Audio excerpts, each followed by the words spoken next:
अस्य श्रीवाराही द्वादशनाम स्तोत्रस्यास्वनान ऋषि अनुष्टुप्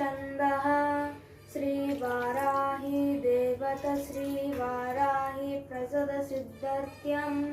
सर्वसङ्कटहरं न जपे विनियोगः हयग्रीवोवाच शृणु द्वादशनामानि तस्य देवाय गतोऽब्धवा यदकारणमात्रेण प्रसन्ना सा भविष्यते पंचमी दन्दनाद च संकेत सम्येश्वरी तात समय संकेत वाराही पौत्रिणी शिवा वार्तल्ली च महासेन अग्नचाक्रेश्वरी तातारिण्ये चेति संप्रोक्तं नाम द्वादशम्